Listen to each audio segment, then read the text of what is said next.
Shalom အားလုံးမင်္ဂလာပါယေရှုနာမ၌နှုတ်ခွန်းဆက်တာပါတယ်နှုတ်ကတော်မြတ်ကိုတယောက်စီတိုင်းမိမိတွေ့ခိုင်းတော့ဖြစ်နောက်တစ်ခေါက်လက်ခုပ်တီးရအောင် Let us welcome the word of God with a big hand Amen you may be seated အားလုံးပြန်ထိုင်ပြီးတော့နှုတ်ကပတ်တော်ဆက်လက်နာယူကြရအောင်ခုနတည်ခံကြတဲ့အတိုင်းပဲကျွန်တော် Bishop Karis ဘုရားယေရှုတော်ကြောင့်သူရဲ့ဘုရားရဲ့မေတ္တာကြောင့်ကျွန်တော်တို့ချစ်လို့သူ US ကနေ Philippines ကနေစင်ကာပူပြန်ပြီးအိန္ဒိယကနေပြန်သွားမဲ့အရာကနေလမ်းကြောင်းပြောင်းပြီးတော့ Philippines ကနေ Sydney ကနေ Canberra ကနေMelbourne ကနေ Brisbane ထိသူကျွန်တော်တို့အသင်းတော်၃ပါးကိုကြည့်ရှုပေးခဲ့တယ်ဆရာကြီးအမေရိကပြန်ရောက်သွားပြီ Texas ပြည်နယ် Houston မြို့ကိုချောချောမောမောပြန်ရောက်သွားပါပြီကျွန်တော်တို့ထိုကဲ့သို့မြစ်တာနဲ့ပြုစုတဲ့ဆရာသမားတွေနောက်ဘုရားပို့တဲ့ဘုရားရဲ့လူတွေအတွက်ကျေးဇူးတော်ချီးမွမ်းပါတယ် So Bishop Karis is back home in Texas, Houston, and he sent his regards to our church members everywhere, especially HIC Brisbane. Shalom, Amen. ဒီနေ့ကျွန်တော်တို့ခံယူမဲ့နှုတ်ကပတ်တော်ရဲ့ခေါင်းစဉ်ကတော့မသိမ်းယူသေးသောအမွေ inheritance yet to receive. မသိမ်းယူသေးတဲ့အမွေမြောက်များစွာကျွန်တော်တို့မှာရှိတယ်။အခုရထားတဲ့နဲသလားဆိုမနဲပါဘူးထာဝရတဲ့နော်ကယ်တင်ခြင်းပြီးတော့အကျမ်းမာခြင်းအလုံးစုံသောလွတ်မြောက်ခြင်းအသက်လွတ်ရုံများမကအထူးသဖြင့်အသက်နဲ့ပြည့်စုံခြင်းရထားပြီးသားဖြစ်ပါတယ် So today we will talk about the inheritance that is yet to receive. I don't mean that we don't receive anything from God. We have been receiving especially salvations and abundance with Jesus Christ. So we are so blessed, amen. But there are inheritance yet to receive in our lives. So today we're going to receive that in your spirit in Jesus' name, amen.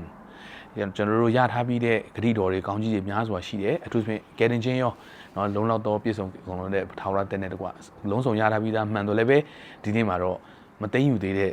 အမွေရှိသေးတယ်ဆိုတဲ့နှုတ်ကပတ်တော်လေးကိုယူဆောင်လာပါတယ် Joshua the book of Joshua chapter 18 verse 2 to 3 Joshua စာခန်းကြီး18အငယ်1ကနေ3ထိုအခါဣသရေလမျိုး9မျိုးတို့သည်အမွေမြေကိုမခံရသေးသည်ဖြစ်၍ယောရှုကသင်တို့ဘိုးဘေးများ၏ဘုရားခင်ထာဝရဘုရားပေးတော်မူသောမြေကိုသင်တို့သည်မသိမ်းမီယူပဲအဘယ်များကာလပတ်လုံးနေကြလိမ့်မည်နည်း In the book of Joshua chapter 18 verse 2 to 3 but there are still 7 tribes Israelite tribes who had not yet received their inheritance so Joshua said to them How long will you wait before you begin to take possession of the land that the Lord our God of your ancestor has given you ကျွန်တော်ခါနန်ပြည်ရောက်ရှိပြီးတော့သူတို့အခြေချပြီးအကုန်လုံးလဲဆက်တော့ကြာသွားတဲ့အချိန်မှာမျိုးနွယ်ဣသရေလမျိုးနွယ်12မျိုးနွယ်တနည်းအားဖြင့်73ပေါ့ဘာလို့ဆိုတော့ယောသတ်ကိုစားမနာရှေနဲ့အေဖရိမ်သားနှစ်ယောက်ကဝင်လာတဲ့ခါမှာဣသရေလမျိုးနွယ်ကျွန်တော်တို့73မျိုးလို့ပြောလို့ရတယ်ဒါပေမဲ့အဲ့ထက်မှာလေဝိကတော့သူတို့ကလဲလုတ်စရာမလိုဘူးဖျားမှုတော့ထမ်းဆောင်ကြတယ်ဆိုတော့အတိအသီးဝေမျှပြီးတဲ့အချိန်မှာခုနှစ်မျိုးနွယ်ကသူတို့ရမယ့်အမွေမရသေးဘူးဖြစ်နေတာ Wow So in the book of Joshua chapter 18 the whole assembly of Israelites they are already set up the tent meeting and the country was already under control they already conquered the land but still there are division of lands for the tribes and there are still 7 tribes are yet to receive their portionဒီနေ့မှာကျွန်တော်တို့ရတဲ့တော့ရပြီမဲ့ခါနန်ပြည်လဲဝင်စားပြီမဲ့ဂရိတော်တချို့ကိုခုနမျိုးနယ်လိုပဲကျွန်တော်တို့မရသေးတဲ့အရာတွေရှိနိုင်တယ် We are already landed in the promised land we already have the church we already have the body of Christ we already have salvation we already have eternal life but yet there are some inheritance that we still to receive Hallelujah ဒီနေ့မှာဘုရားဖွင့်ပြခြင်းအပြင်ကျွန်တော်တို့မသိမ်းယူသေးတဲ့အမွေတွေကိုရရှိခံစားနိုင်မှာမိကြောင်းဘုရားခင်တယောက်စီအောင်ကောင်းကြီးပေးပါစေ Amen So the first question that we shall ask ourselves is how long will I wait ကျွန်တော်အဘယ်များကာလပတ်လုံးဆက်ပြီးစောင့်မျှော်နေရမှာလဲဘယ်လောက်ကြာစောင့်အောင်မှာလဲเนาะဆိုတော့ Reuben Gad ပြီးတော့မနာရှေမျိုးနွယ်တဝက်လောက်ကသူတို့ကဂျော်ဒန်မြစ်ရဲ့အရှေ့ဘက်ခြမ်းကိုသူတို့ရပြီးပြီ Reuben Gad and the half tribe of Manasseh they already get their portion at the east of the Jordan River ပြီးတော့ယူဒနဲ့အေဖရင်နဲ့ပြီးတော့မနာရှေတဝက်ကသူတို့ကဂျော်ဒန်မြစ်ရဲ့အနောက်ဘက်ခြမ်းကိုသူတို့ရထားပြီးပြီ Judah, Ephraim and half tribe of Manasseh they are already stationed in the west of the Jordan River Levites သူတို့ကနော်လေဝိမျိုးနွယ်တွေကတော့ they are not given any territorial land, but instead they are going to serve the Lord. သူတို့ကတော့ဖခင်မှုတော်ဆောင်မဲ့လေဝိမျိုးနွယ်များဖြစ်တဲ့အတွက်လေတွေမြေတွေຢာတွေတိမ့်ပိုက်စရာမလိုဘူးတိမ့်စရာမလိုဖခင်မှုတော်ဆောင်ဖို့ဖြစ်တယ်ဆိုတော့ကြံနေတဲ့ Benjamin, Simeon, Zebulun, Issachar, Issachar ပေါ့နော် and Asher, Naphtali and Dan အဲ့ဒီမျိုးနွယ်ခုနှစ်မျိုးနွယ်ကတော့သူတို့ portion မရသေးဘူးဖြစ်နေတယ်ခါနန်ပြီးတော့မရဘူးလားရောက်တယ်ဒါပေမဲ့သူတို့ရဲ့အမွေရမယ့်အရာတချို့ကိုသူတို့မရသေးဘူးဖြစ်နေတယ်ဒါကြောင့်ဟေဘဲဩရစာခန်းကြီးလေးငယ်1ကနေ3မှာ The book of Hebrews chapter 4 verse 1 to 3တို့ကြောင့်ဘုရားခင်ရဲ့ချမ်းသာတဲ့သူဝင်ရသောအခွင့်ကိုပေးသောဂရုတော်သည်ငါတို့နဲ့ရှိရဲ့လက်နဲ့သင်တို့တွင်တချို့တို့သည်မမီဘဲနေမီကိုစိုးရင်ကြကုန်ငါတို့သည်ဝမ်းမြောက်စရာတဲ့ငိုထိုသူတို့ကဲ့သို့ကြားရပြီးတို့ရရင်သူတို့ကြားရသောတရားစကားသည်ကြားရသောသူတို့အထက်၌ယုံကြည်ခြင်းနဲ့မယောနောသောကြောင့်အကျိုးကိုမပေးငါတို့မူကားယုံကြည်သောသူဖြစ်၍ဘုရားခင်ချမ်းသာတဲ့သူဝင်ရကြ၏ထိုတို့နှင့်အညီဗျာဒိတ်တော်ကသူတို့သည်ငါ၏ချမ်းသာတဲ့မဝင်ရကြဟုအမျက်ထွက်၍ငါကျိန်ဆိုသည်လိုက်ချမ်းသာဟုဆိုသောကဘာဦးကပင်အမှုရာတို့ကိုပြီးစီ၍ညင်ဝတ်တော်မူရာချမ်းသာဟုဆိုလိုသည် So Hebrew chapter 4 verse 1 to 3 said since the promise of entering his rest still stands still available let us be careful that we will not miss it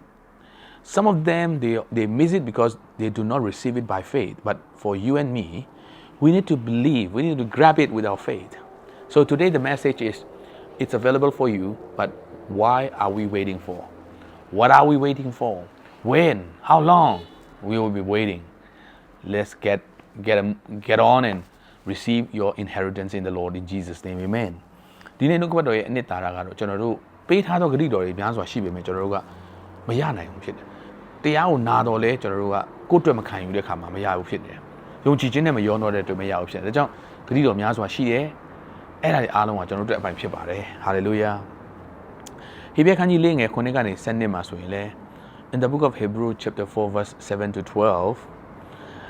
ဒီနေ့မှာတဲ့ဗျာဒိတ်တော်တန်ကိုကြားသူဖြစ်ခိုင်မာသောစိတ်နှလုံးမရှိကြနဲ့ကိုဆိုတယ်တဲ့ဒီလောက်ကာလကြာပြီးမှယနေ့ဟုဒါဝိဒ်ကျမ်းစာ၌လာတော့အခါတစုံတစ်ခုသောနေ့ကိုတေချာစွာမှတ်သားတည်းဟေဘဲဩရစာခန်းကြီး၄အငယ်9ကနေပြီးတော့ကျွန်တော်7ကိုသွားမယ်နော်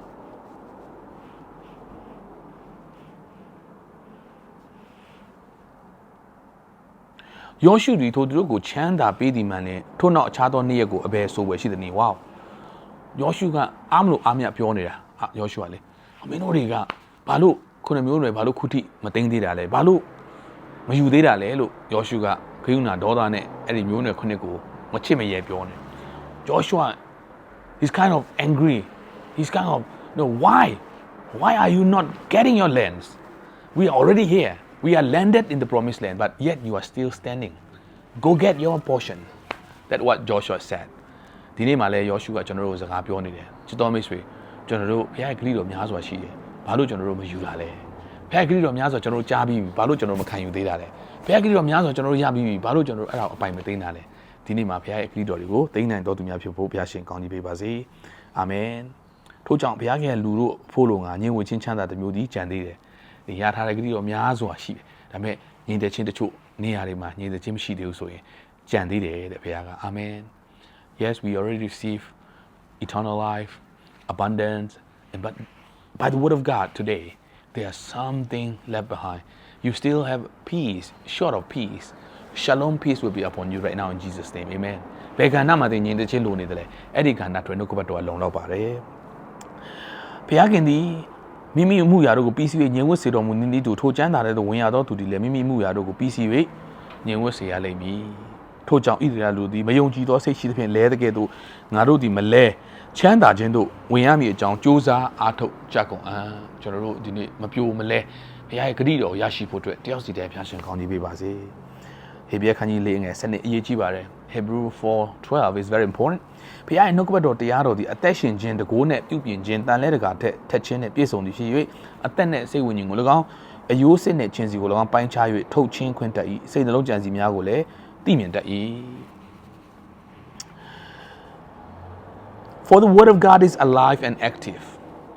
sharper than any double-edged sword. It penetrates even to dividing soul and spirit, joints and marrow. It judges the thoughts and attitudes of the heart. The word of God is very important. We need that. We need to receive it in our spirit and soul and mind today, right now, in Jesus' name. နှုတ်ကပတ်တော်ကတန်တဲ့တစ်ခါတည်းထက်တယ်ကျွန်တော်တို့ဒီနေ့အရေးကြီးတဲ့အတွက်နှုတ်ကပတ်တော်ရယူအောင်သင်မသိမ်းလို့သင်မယူလို့နော်နှုတ်ကပတ်တော်ရဲ့တကူအာနိသင်နဲ့တည်တယ်မှာမတက်ရောက်သေးတာများစွာရှိမှာဖြစ်ပါတယ်အဲကြောင့်ချစ်တော်မိတ်ဆွေဘုရားရဲ့ဂရုတော်တွေများစွာရှိပေမဲ့ယုံကြည်ခြင်းနဲ့မရောနှောတဲ့သူတွေကတော့လွတ်သွားတယ်ယောရှုကအားမလို့အားမရနဲ့ကျွန်တော်တို့ကိုပြောနေတယ်မင်းခုထိဘာလို့ဂရုတော်မွေကိုမသိမ်းသေးတာလဲခုနှစ်မျိုးနွယ်ကိုယောရှုကပြောနေတယ်လို့ပဲကျွန်တော်နဲ့မိတ်ဆွေကိုဂရုတော်တွေများစွာစံစာထဲမှာရှိတယ်ချစ်တော်မိတ်ဆွေကျွန်တော်တို့အပိုင်သိမ်းကြပါစို့ Joshua was telling the 7 tribes why are you waiting why you still don't receive your portion go get it hallelujah ဒီနေ့အပိုင်သိမ်းနိုင်ဖို့ဘုရားရှင်ကောင်းကြီးပေးပါစေလက်ခုပ်တီးလက်ဘုရားကိုကောင်းကြီးပေးအောင် hallelujah နှုတ်ကပတ်တော်တည်ပြီးပါ praise the lord ကျမ်းစာပြဖတ်ရအောင်ယောရှုမစာခန်းကြီး18အငယ်23ပါနော်အငယ်1နဲ့3ပါ So Joshua said to the Israelites, how long will you wait before you begin to take possession of the land that the Lord has given to you? Wow. ဘုရားခင်ကပေးပြီးသားကျွန်တော်တို့ကမယူသေးလို့ဖြစ်တယ်ဒီနေ့ရစပြီးတော့တိမ့်ပိုက်ရအောင်တတိယပြီဆိုတာနဲ့ဒါငါအတွက်ဖြစ်တယ်တရေနိုးထားလိုက်လေဒီနှုတ်ကပတ်တော်ငါအတွက်ဖြစ်တယ်နော်တန်ချက်တော်ပြင်ကြားမှာပြီးဒါငါအတွက်ဖြစ်တယ် hallelujah praise the lord နှုတ်ကပတ်တော်ကိုမိမိအတွက်အမြဲတမ်းအပိုင်သိမ့်နိုင်ဖို့ဘုရားရှင်ကောင်းကြီးပေးပါစေ and နောက်ဆုံးအနေနဲ့ယောရှုကခုနှစ်မျိုးနွယ်ကိုအားမရဘူးတိမ့်ပါလို့ပြောတယ်လို့ပဲယေရှုကလည်းကျွန်တော်တို့ကိုအားမရဘူးဗျ like Joshua Jesus also telling us that you don't do a thing right now do it he's pushing us right now for what let's see John chapter 16 verse 24ရှင်ခရစ်ခန်းကြီး16အငယ်24ကိုကြည့်အောင်ယခုတိုင်အောင်ငါ၏နာမကိုမြည်ပြု၍သင်တို့သည်အဘယ်ဆုကိုများမတောင်းကြသေးသင်တို့သည်ဝမ်းမြောက်စရာအကြောင်းစုံလင်စေခြင်းကတောင်းကြလော့ထို့တောင်းလင်ရကြလိမ့်မည် Until now you have not asked for anything in my name ask and you will receive and your joy will be complete ကျွန်တော်တို့ရဲ့ဝမ်းမြောက်ခြင်းစုံလင်ဖို့ရန်အတွက်တောင်းပါတဲ့တောင်းရင်ရမယ် Praise the Lord ဒီနေ့ကစပြီးတော့မှဘုရားရဲ့သခင်ယေရှုရဲ့နာမကိုမြည်ပြုတဲ့ခမည်းတော်စီမှာတောင်းရအောင်လောဘကြီးဖို့ကျွန်တော်ပြောတာမဟုတ်ဘူး I'm not teaching you to be aggressive I'm not teaching you to be greedy but there is promise available for us the promise of God is available for us go get it why we are still waiting we need to possess the promise of God there are many things that we have not claimed yet claim your blessing claim your healing claim your deliverance claim your education claim your favor claim your success claim your salvation of your members of family your family members claim hallelujah praise the Lord go get it hallelujah ဒီနေ့ကျွန်တော်တို့လောဘကြီးဖို့เนาะကျွန်တော်တို့အရန်လိုချင်စိတ်ကြီးဖို့ကျွန်တော်ပြောနေတာမဟုတ်ဘူးဒါပေမဲ့ဂတိတော်ရောက်လာပြီဆိုအဲ့ဒီဂတိတော်ကိုကျွန်တော်တို့ကเนาะနှုတ်ကပတ်တော်မှန်ကန်တော့မှာကျွန်တော်အရာယူဖို့ပြောနေတာပဲဖြစ်ပါတယ်တမန်တရားတိုင်းနဲ့ရတယ်အသွေးတော်ကြောင့်ရတော့ဖြောက်မှတ်ခြင်းအသားတော်ကြောင့်ရရှိတော့ထန်ကြက်တော်ခြင်းရရှိတော့ကျမ်းမာခြင်းစင်ရဲခြင်းကိုခံလို့ပြီးတော့ခရစ်တော်အဖြစ်ကျွန်တော်တို့ဘုရားရဲ့စီစဉ်တွေရနိုင်ခြင်းကျွန်တော်အမွေစားမွေကံဖြစ်နိုင်ခြင်း go get it ကျွန်တော်တို့အမွေသိမ်းဖို့ရန်အတွက်ရဖို့ရန်အတွက်တယောက်စီလည်းဘုရားရှင်ကောင်းကြီးပေးပါစေလက်ခုပ်တီးလက်နှုတ်ကပတ်တော်အတည်ပြုအောင် last but not least เนาะကျွန်တော်နောက်ဆုံးအနေနဲ့ယောရှုမတ်စာခန်းကြီး8အငယ်1နဲ့3ပါเนาะထိုအခါဣသရေလမျိုး9မျိုးတို့သည်အမွေမြေကိုမခံရင်တင်ရသေးသည်ဖြစ်၍ယောရှုကတင်တို့ဘိုးဘေးများ၏ဘုရားခင်ထာဝရဘုရားပေးတော်မူသောမြေကိုတင်တို့သည်မသိမ်းမယူပဲအဘယ်မြကာလပတ်လုံးနေကြလိမ့်မည်နီဒီနေ့ကစပြီးဘုရားရဲ့ဂတိတော်လေးကိုရပြီဆိုတာနဲ့မျောမနေတော့ပဲချက်ချင်းသိမ်းပါချက်ချင်းတစ်စိတ်ကပ်ပါချက်ချင်းရယူပါချက်ချင်းလက်တွေ့လုပ်ပါဘုရားခင်တင်ကိုပေးထားဂတိတော်များစွာရှိတယ်ဒီနေ့ဟာเนาะယူပါယုံတစ်ပန်းနိုင်တစ်ကိုပိတ်တိတ်နဲ့ရှောက်လာမှာဖြစ်ပါတယ်။တင်မရောက်ပြီးသောနယ်ပယ်တွေကိုဂတိတော်ကပေးထားပြီဆိုရင်တော့အဲ့ဂတိတော်အတိုင်းရမှာဖြစ်ပါတယ်။ဟာလေလုယာတယောက်စီတိုင်း2026မှာယခုချိန်ကနေစပြီးတော့မှ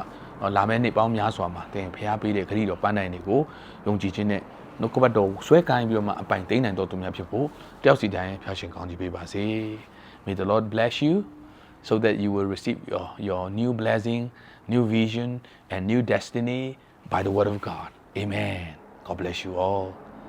Amen. ကြာရှိသောချိန်သားကြီးကိုကျွန်တော်တို့တောင်းခံကိုဒါဝိဒ်ကနေဆက်လက်ပြီးတော့ဦးဆောင်ပေးပါကျေးဇူးတင်တယ်